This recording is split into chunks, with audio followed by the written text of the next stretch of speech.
Hey, how's it going? I'm Ronnie Dillon from DVO, and today we're going to perform an oil change on your Emerald. Alright, so here's a small list of what you will need to complete this oil change. 30mm socket, a 25mm socket, a 12mm box wrench, and a ratchet. A graduated cylinder, some paper towels, and some sort of cleaner to get rid of the nasty oil.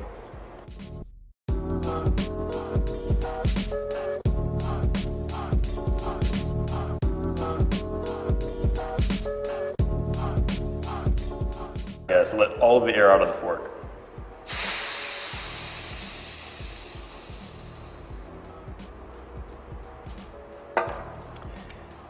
And with your 30mm socket, go ahead and break that top cap loose.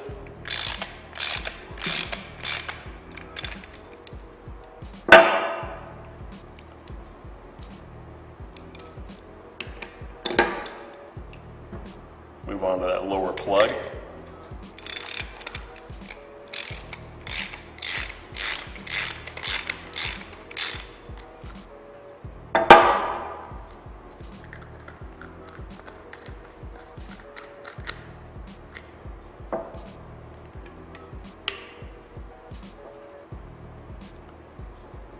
And just go ahead and dump all of the oil out. I actually have my oil catch down below.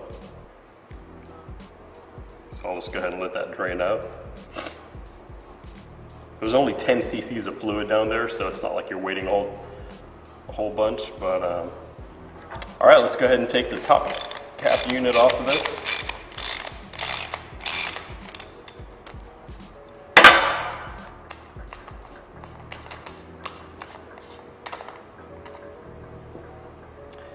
Once that's loose, just go ahead and separate that slider from that top cap and hold on to everything with that 12mm, or hold that 12mm nut with the 12mm wrench.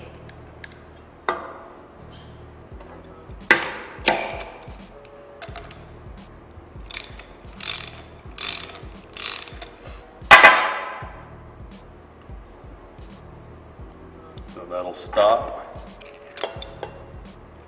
Crack that loose the rest of the way. Just go ahead and hold on to everything tightly so it doesn't go flying out of your hands. And there's the top cap.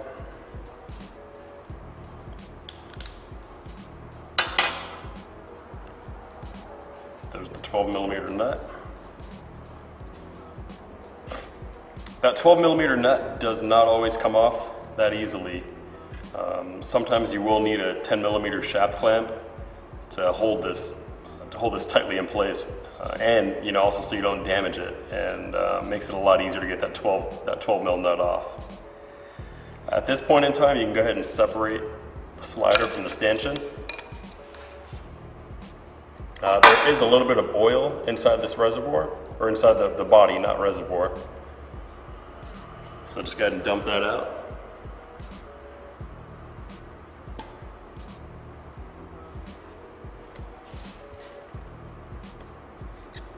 Pull the spacer off the bumper and slide the air assembly out of the stanchion tube.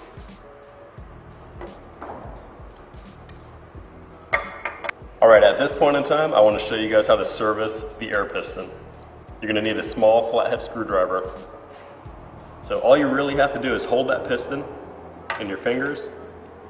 Use the flat blade screwdriver, grab that C-clip, and just kind of push it forward. I'm holding my finger on the C-clip so that it doesn't go flying across the room when you release it. Shouldn't be that hard. Just go ahead and pull the piston the rest of the way off. You might need an O-ring pick to get that O-ring off.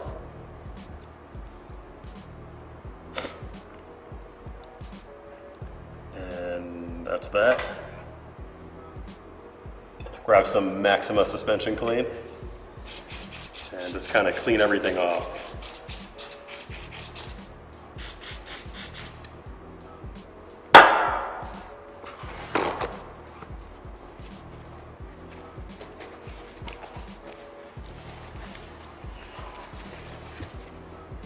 take some time, do a real quick inspection of everything to make sure that nothing is damaged or smashed or badly worn. You want to make sure to put a really thin layer of grease on the inside of this spring guide.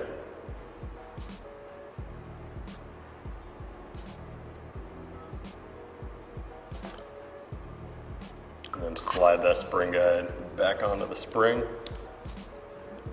And then take another really thin layer, and just put it on the outside of that guide.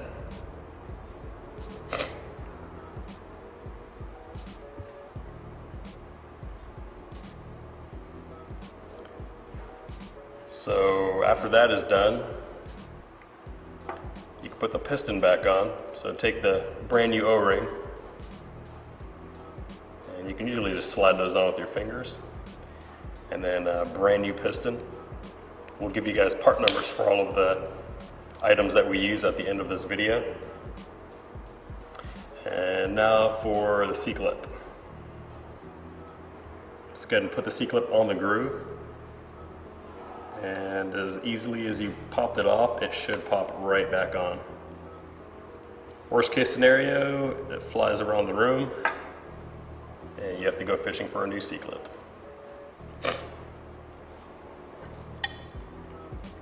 All right, go ahead and grab your stanchion tube.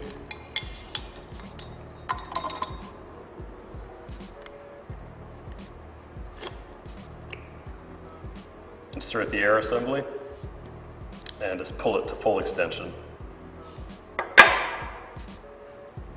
At this point in time, you're going to need to add 10 cc's of fluid to the lower portion of the fork. All right, so we use 10 cc's of fluid in the air chamber. It's kind of hard for me to show you guys in the video, but there's actually a line in the bottom of that plug that will show you where the 10 cc's of oil, like where, what 10 cc's of fluid looks like in there. So basically you would just pour fluid in until you hit that line. So you can go ahead and take that plug unit and insert it into the bottom there.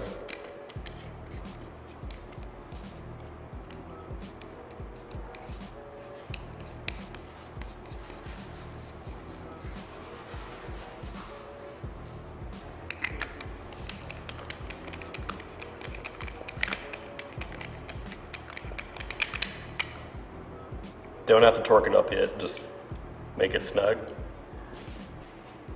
Take the stanchion tube, slide it through, take the bumper in the correct direction, which is cone facing down.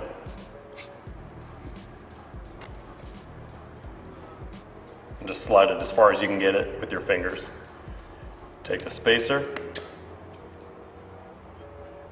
slide it past the threads. You have to pay special attention to that 12mm lock nut because they're actually, it's directional, and there's some shoulders on that nut that need to face upward towards the top cap unit. So when you install it, you install it by hand, and what you want to do is you want to bottom it out onto that shaft.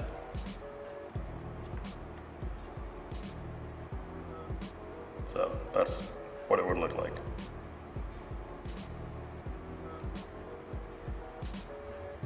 Go ahead and take the top cap unit and thread it on slowly. You might need to hold the shaft a little bit tighter. And in some cases, you might need to actually turn the OTT knob.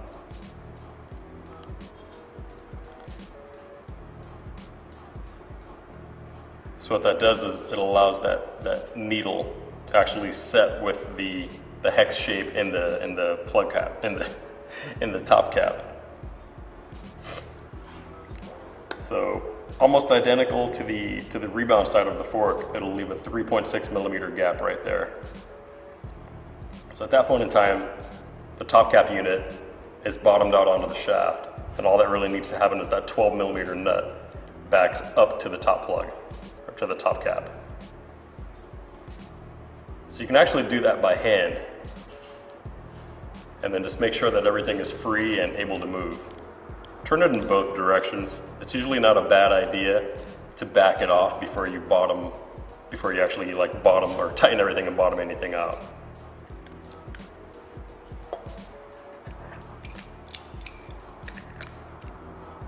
So at this point in time, you can go ahead and just tighten everything up.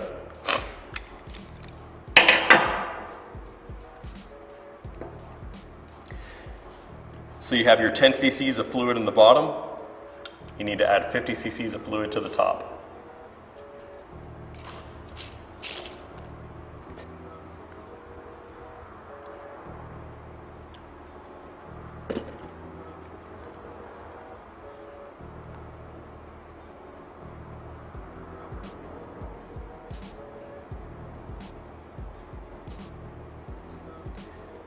Let it sit there for a little while so you get all of the residual fluid coming out of the graduated cylinder.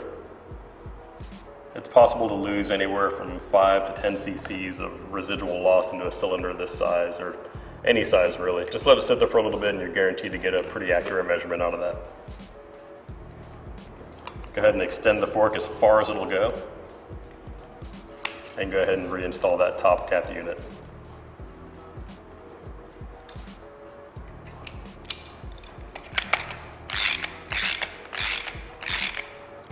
Don't worry about torquing the top caps up or the plug units on the bottom, because we'll put those up to torque when we have them on the bike.